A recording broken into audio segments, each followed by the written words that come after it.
Guys, ternyata begini penampakan langka seekor burung Garuda. Sungguh terlihat gagah perkasa ya guys. Burung ini ditemukan oleh seorang pendaki Gunung Semeru di tahun 1984 yang tanpa sengaja melihat burung ini sedang bertengger di sisi jurang. Untung saja dia keburu mengabadikannya. Mantap ya guys.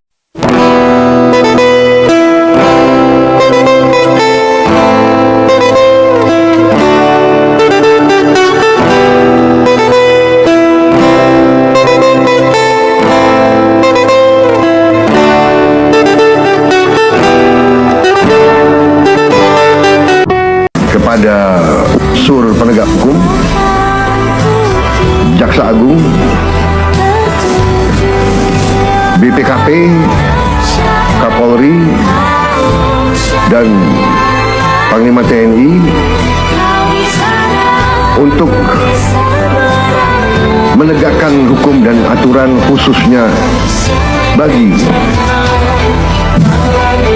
perusahaan-perusahaan yang melanggar ketentuan-ketentuan pertanahan dan hutan. Ketentuan-ketentuan kita harus dipatuhi. Tidak ada yang memiliki perlakuan khusus. Sebelum berkuasa, ia lantang bicara, menjanjikan surga di setiap celah kata, mengutuk yang tamak, mencela yang culas, bersumpah setia pada rakyat yang lemas.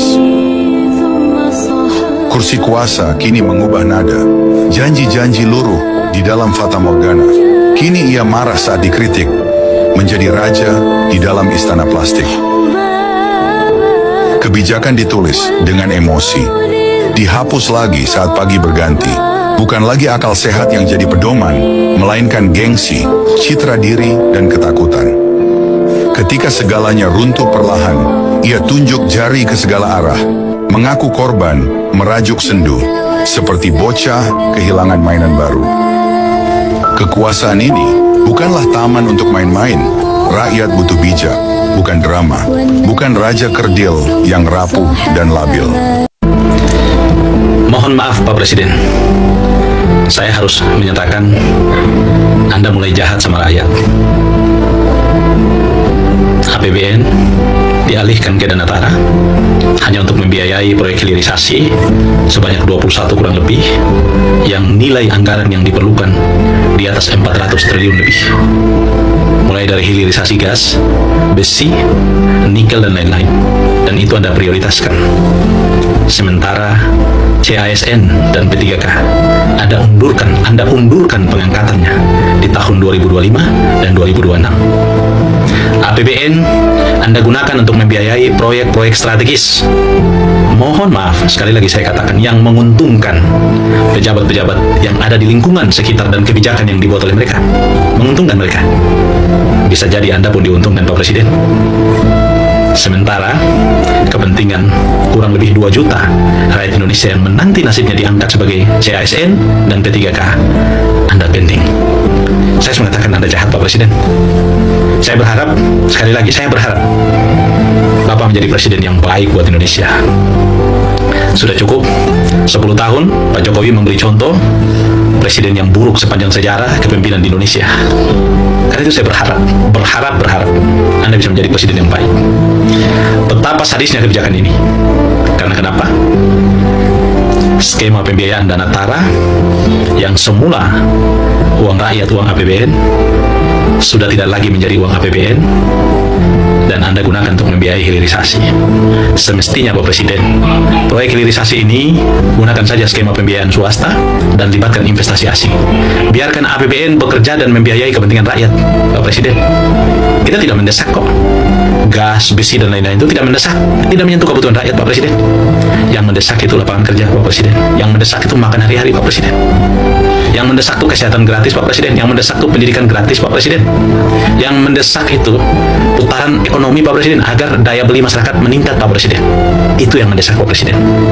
Mohon maaf saya harus bilang, bisnis proyek strategis yang dibiayai dalam bentuk hilirisasi itu adalah ekosistem industri yang Anda bangun dan akan melahirkan sub-sub sistem atau sub-sub industri yang dalam prakteknya, mohon maaf saya tidak menuduh, banyak pengusaha yang merupakan kolega para pejabat itu ambil bagian menyediakan bahan baku dan lain-lain.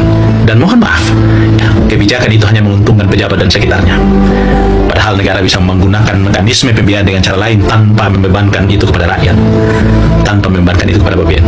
Sayangnya APBN yang tadinya masuk dalam keuangan negara sudah Anda pindahkan ke dana tara dan kemudian membiayai hilirisasi. Pertanyaan saya kalau mangkrak, siapa yang tanggung jawab Pak Presiden? Sementara itu bukan lagi kerugian negara. Disinilah yang saya katakan kejahatan kebijakan. Kita mau seperti apa Pak Presiden? Saya berharap Bapak Presiden bisa menyadari ini dan mengevaluasi kebijakannya untuk perbaikan Indonesia ke depan Pak Presiden. Dalam gelap ku berjalan, membelah-belah antara akal, sendiri, sendiri, selalu sendiri.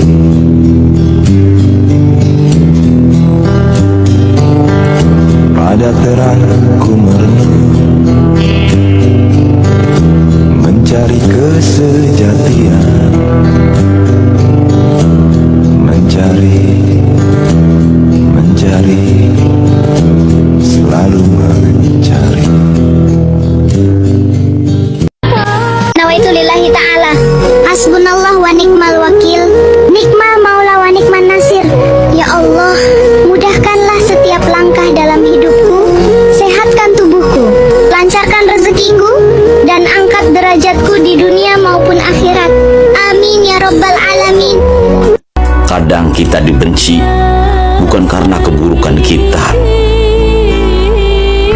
tetapi karena karangan cerita orang lain yang tidak menyukai kita. Karena itu berhati-hatilah dalam langkah dan bergaul, sebab yang duduk satu meja denganmu belum tentu ada di pihakmu. Teruntuk saudara kandungku dan siapapun yang mengenaliku, jika suatu saat nanti aku pulang sebagai jenazah, halalkanlah makan dan minumku yang pernah aku minta padamu.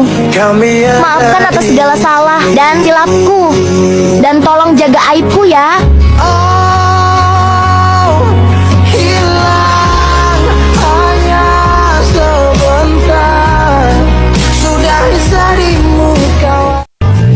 Jika suatu hari nanti aku sudah sampai di tahap menyerah, jagalah dirimu baik-baik. Kejarlah apa yang membuatmu bahagia. Terbanglah bebas kemana saja. Maaf, aku selalu minta waktumu, perhatian dan kasih sayangmu. Kini aku sadar, aku tidak selayak dan sesempurna seperti orang yang kamu ingin. Kalau boleh jujur, aku sedih melihat diriku sekarang. Badanku lelah, mentalku hancur, pikiranku selalu dihantam badai masalah. Kenapa sesakit ini proses kehidupanku ya Allah? Aku harus seperti apa lagi? Harus bagaimana lagi untuk tetap hidup dalam tekanan batin dan mental yang sudah terkuras ini? Jika memang aku yang Engkau pilih untuk menjalani takdir ini, tolong kuatkan aku untuk menjalani ini semua. Semoga lelahku ini menjadi kebahagiaan di masa depan. Jangan usik rakyat sipil terus, Pak. Jangan dikit-dikit tilang terus kamu menawarkan damai. Karena kata damai darimu adalah uang.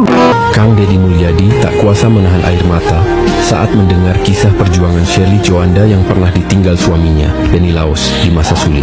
Dengan suara bergetar, Shirley bercerita bagaimana ia tetap tegar demi anak-anaknya. Momen haru itu bikin suasana hening, sampai tiba-tiba Kang Deddy berucap pelan, "Kalau boleh, aku yang gantiin perjuangan itu sekarang." Warganet pun langsung heboh. Ini serius atau kode? Ketika saya naik helikopter, jenazah suami saya di samping. Ironisnya tuh kayak berapa hari sebelumnya kan baru keluar tuh hasil survei bahwa almarhum itu udah 40%. Tertinggi, kita punya kapal yang saat itu cukup nyaman dan besar. Like secara manusia, kita punya fasilitas, kita punya rating tertinggi. kita punya banyak hal yang tidak dimiliki oleh paslon yang lain secara manusia. Tetapi ketika naik di helikopter melihat jenazah suami saya dibungkus terpal di samping saya, semua itu tidak ada gunanya. Kayak I lost everything. And then tapi saya nerima, kayak entah mungkin karena udah terlalu sedih jadi juga tidak nangis histeris, kayak pada akhirnya hidup itu bukan milik kita, hidup itu milik Tuhan. Jadi saya belajar untuk mengikhlaskan dan berjalan dengan hari ke hari. Kadang ada penolakan, kadang kalau saya lagi waras saya terima, ketika saya lagi down saya bertanya kenapa. Tentu sedih ya kehilangan suami, tapi kemudian yang terjadi seperti saya itu banyak terjadi ke orang lain. Dan saya merasa bahwa ya mungkin ini yang harus saya jalani with a very expensive price. Tapi kembali lagi, dari awal hidup saya, hidup suami saya bukan milik kita, milik Tuhan. Kita hanya dititipkan hidup ini, jadi apapun takdir itu saya menerimanya dengan ikhlas.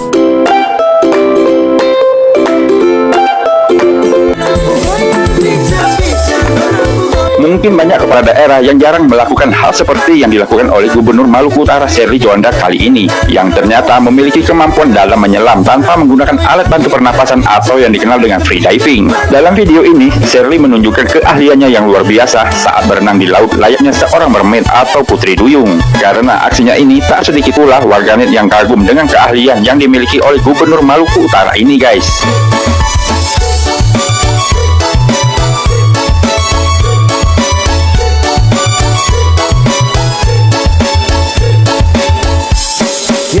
Kalau soal bahasa, nona manis ini paling asik ya. Apalagi dorang patah pinggang mama ya. Jangkau pele sampai pagi, lupa pulang rumah.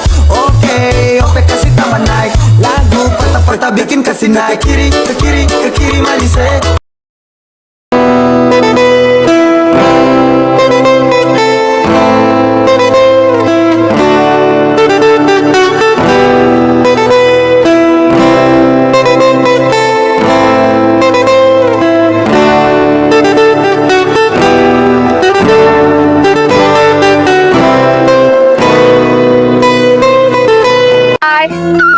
Jarang pikiran apa Bu?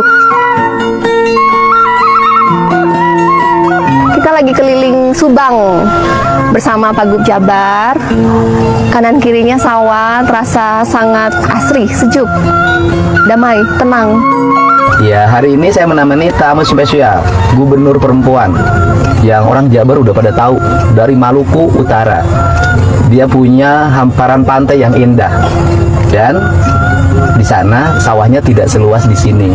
Jadi nanti orang Jabar bisa pergi ke Maluku Utara untuk ngajarin bagaimana bercocok tanam yang baik. Dan nanti orang Maluku Utara bisa datang ke Jabar ngajarin gimana caranya mengelola perikanan yang baik. Iya, kita saling belajar supaya kita bisa swasembada padi juga seperti Jabar untuk Maluku Utara. Iya, salam buat warga Maluku Utara ya. Nanti main ke sini. Saya juga nanti main ke sana. Jarang pikiran apa Bu? Kita lagi keliling Subang.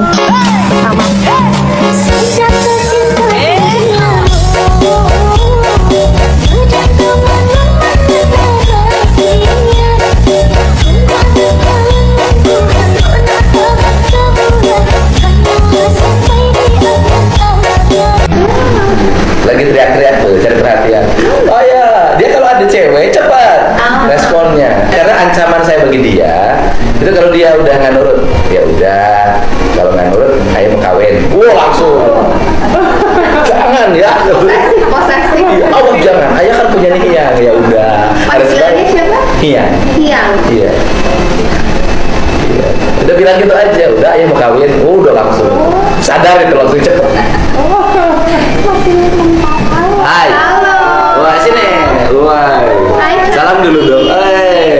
Waduh, kamu ngelihat. Salam dulu semuanya. Ini teman-teman ayah. Teman ayah, salam semua. Waduh. Tadi latihan nggak? Fitting baju nggak fitting? Udah. Udah mantap. Latihannya mantap nggak? Teman-temannya kemana? Pulang dulu nggak diajak nanti kesini. Nanti kesini lagi. Iya. Niatnya hari ini baik nggak? Baik. Sayang sama ayah nggak? Sayang. Coba lo sayang sih. Ayah boleh kawin nggak?